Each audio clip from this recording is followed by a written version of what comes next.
Bonjour et bienvenue pour un tout nouveau Bourdeaux News. Tout de suite, on enchaîne avec un message de la sœur Bluette. Bonjour, je suis sœur Bluette. Je viens vous inviter pour la célébration de la messe qui a lieu le samedi 27 octobre à 18h au Centre œcuménique de la Bourdonnette. Voilà, vous êtes cordialement invités à participer à cette célébration. Merci, à bientôt. Et on enchaîne sur un autre reportage où vous allez découvrir Leslie qui nous parle de son association Venado.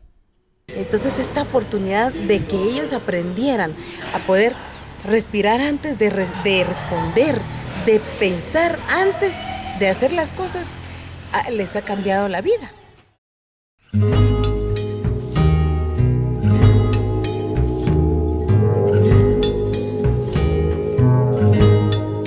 Je fais des ateliers artistiques dans les pays en voie de développement. Alors on en a fait un cet été au Guatemala. On est parti avec un professeur du Conservatoire national de Paris qui s'appelle Mario González. On est parti aussi avec un musicien qui venait du théâtre au Colo de Moscou. Et puis pendant un mois, on a fait cet atelier au Guatemala à Panarache. Et comment c'est reçu là-bas? Puisqu'il y a déjà eu une première expérience au Guatemala. Quel effet ça fait alors à ceux qui reçoivent un enseignement de ce genre, de ce que vous avez pu constater?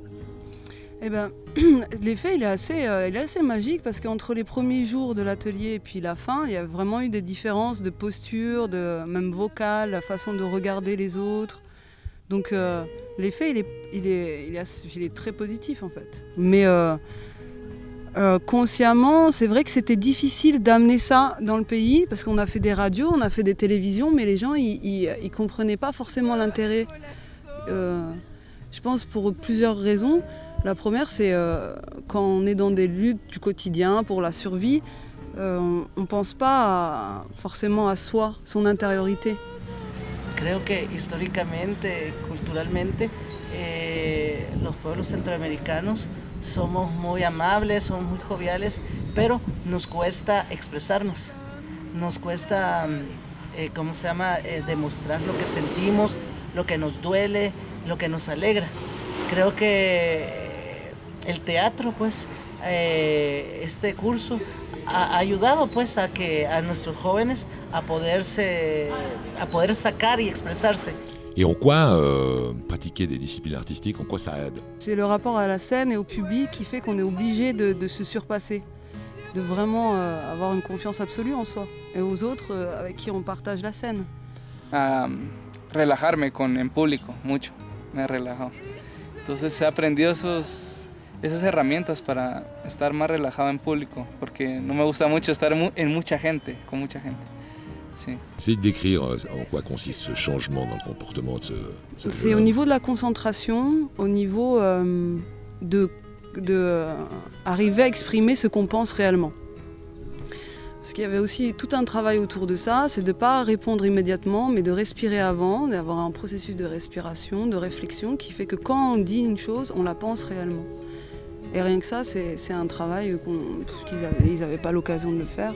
Et souvent, on répond sans réfléchir.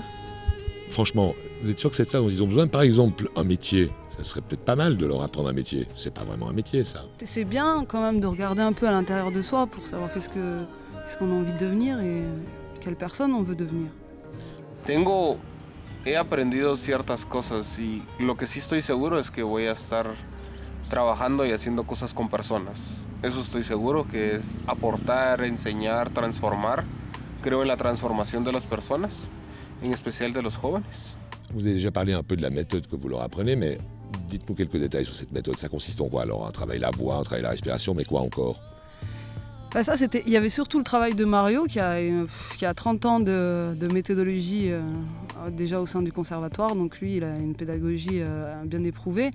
Et lui, il travaille autour du cercle, de l'espace, des placements autour de l'espace. Il travaille aussi comment l'erreur peut être en fait bénéfique et créatrice. En el interior de Guatemala hay pocas oportunidades para que los niños, las niñas, los jóvenes puedan desenvolverse dentro del arte.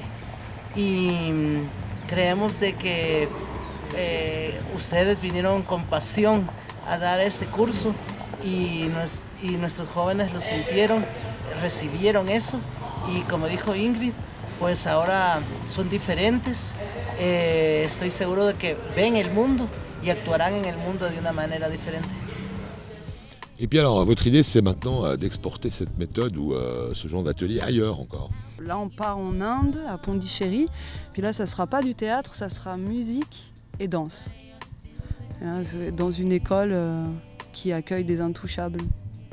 Alors, en Inde, comme au Guatemala, c'est des pays qui ont une grande culture. Déjà, au fond, ils pourraient faire ça tout seuls, apprendre ça eux-mêmes. Sans doute qu'ils ont déjà des écoles de ce type et des...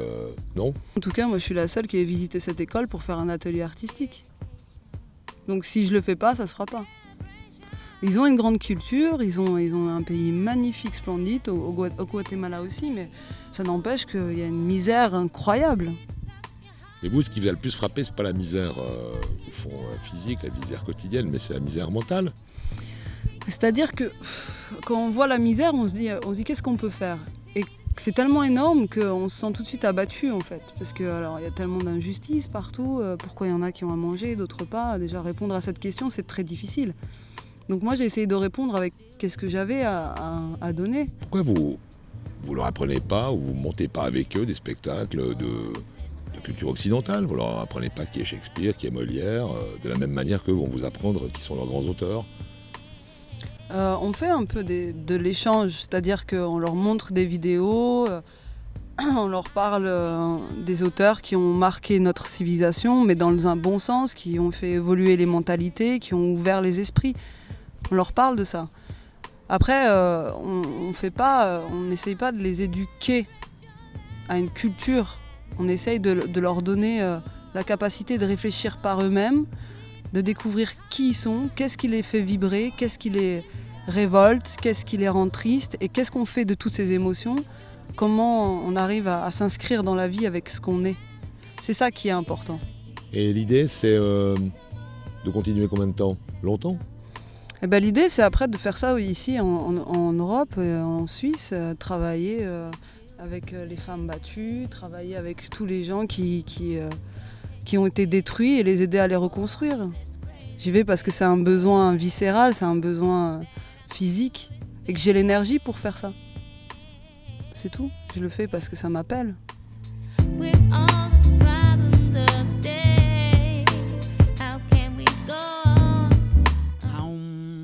Et maintenant, la minute zen.